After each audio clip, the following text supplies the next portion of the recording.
Hello दोस्तों, मैं प्रियंका आप सबका स्वागत करती हूँ आपके अपने तियो गुरु चैनल पर। आज हम बात करेंगे आईटीआर की। जी हाँ दोस्तों, जैसा कि आप सब ये जानते ही हैं कि आईटीआर फाइल करने का समय तो चल ही रहा है, तो इसलिए आज हम आईटीआर की एक बहुत ही इम्पॉर्टेंट टॉपिक ओल्ड रेजिम और न्यू रेजिम के ऊपर डिस्कस करेंगे।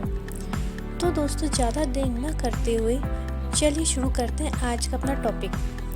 तो सबसे पहले हम बात कर लेते हैं जहाँ लोग ज़्यादा कंफ्यूज रहते हैं कि वो ओल्ड रेजिम ऑप्ट करें या नई रेजिम ऑप्ट करें।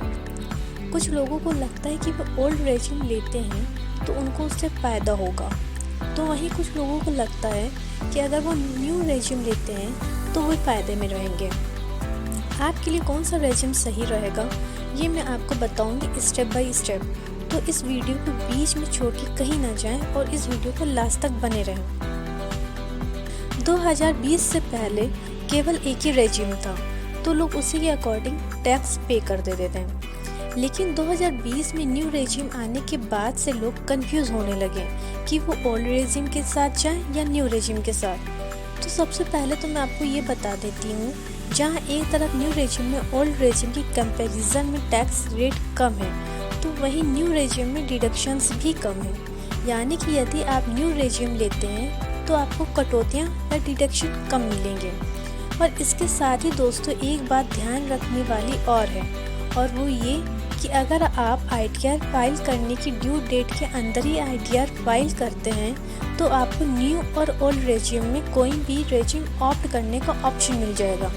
लेकिन यदि आप ड्यू डेट के बाद आईटीआर फाइल कर रहे हैं तो आपको न्यू रेजिम के अकॉर्डिंग ही आईटीआर फाइल करना होगा, तब आपके पास ओल्ड रेजिम ऑप्शन नहीं रह जाएगा।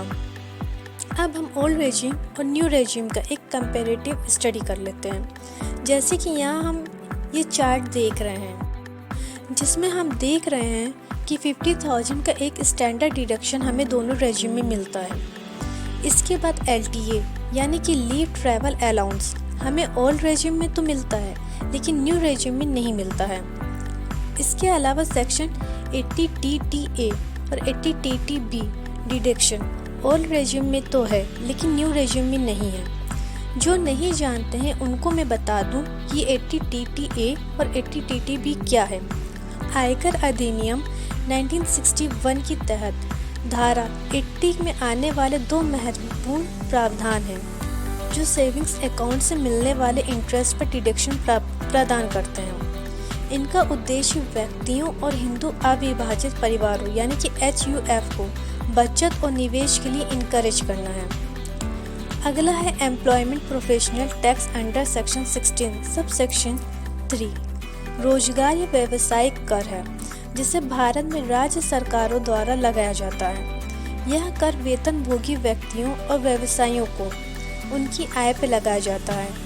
इस कर की छूट भी ओल्ड रेजिम में तो है लेकिन न्यू रेजिम में नहीं है। हाउस रेंट अलाउंस, जिसे हम शॉर्ट में HRA के नाम से भी जानते हैं, ये भी हमें ओल्ड रेजिम में तो मिलता है लेकिन न्यू रेजिम में इसका डिडक्शन नहीं मिलता है। सेक्शन 17 सब सेक्शन 2(8) के अंडर वाउचर और कूपन से मिलने वाला फ्री फूड और बेवरेज की छूट भी ओल्ड रेजिम में मिलती है, न्यू रेजिम में ये छूट नहीं है। आयकर अधिनियम 1961 की धारा 80 के तहत आने वाले विभिन्न प्रावधान जैसे कि धारा 80C, 80CCC, 80CCD, 80DD और 80DDB आदि करदाताओं को उनकी कर योग्य आय यानी कि टैक्सेबल इनकम पर डिडक्शन लेने की परमिशन देते हैं। इनका उद्देश्य सेविंग्स, इन्वेस्टमेंट और इंश्योरेंस के लिए लोगों को प्रोत्साहित करना है। इस प्रकार की इन्वेस्टमेंट, सेविंग्स और इंश्योरेंस के लिए 1.5 लाख रुपए तक की कटौती ओल्ड रेजिम में तो है लेकिन न्यू रेजिम में नहीं है। इन सब के अलावा medical insurance premium section 80D और किसी भी वैकेंट प्रॉपर्टी के लिए गृह ऋण पर ब्याज पर मिलने वाला डिडक्शन भी ओल्ड रेजिम में ही है, न्यू रेजिम में नहीं है। तो दोस्तों, ये तो हो गई ओल्ड और न्यू रेजिम का एक कंपैरेटिव स्टडी। अब हम एक नज़र न्यू रेजिम पे मिलने वाले एग्जम्पशंस और डिडक्शंस पर भी डाल लेते हैं। जैसा कि हमने पहले ही देखा कि न्यू रेजिम में हमको एक 50,000 का स्टैंडर्ड डिडक्शन मिलता है।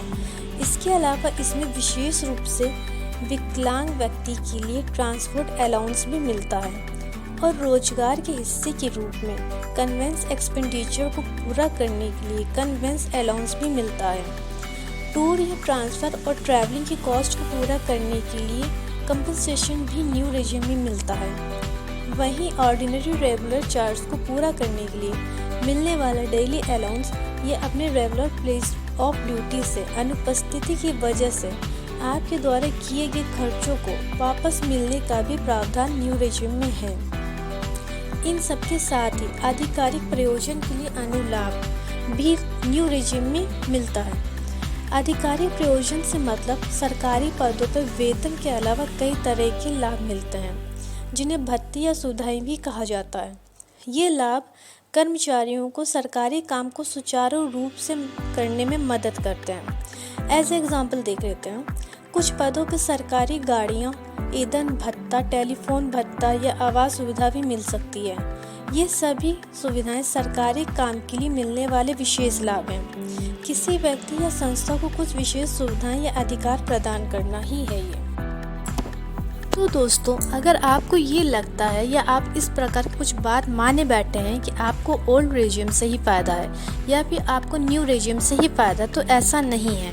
आपको फ़ायदा किस रेजिम से है ये आपकी इनकम पे डिपेंड करता है और आपकी इन्वेस्टमेंट्स पे डिपेंड करता है। तो कोई भी रेजिम ऑप्ट करने से पहले आप किसी टैक्स एक्सपर्ट से सलाह ज़रूर लें। तो ये था हमारा आज का एक छोटा सा topic, old regime versus new regime. तो दोस्तों, मिलते हैं फिर एक नई वीडियो में एक नई इन्फॉर्मेशन और एक नई नॉलेज के साथ। अगर आपको मेरा ये वीडियो अच्छा लगा है तो प्लीज़ इसको लाइक और शेयर जरूर करिएगा और ऐसी ही इन्फॉर्मेशन वीडियो देखने के लिए मेरे चैनल को सब्सक्राइब भी करिएगा। तो दोस्तों ठीक है, bye bye, okay, take care.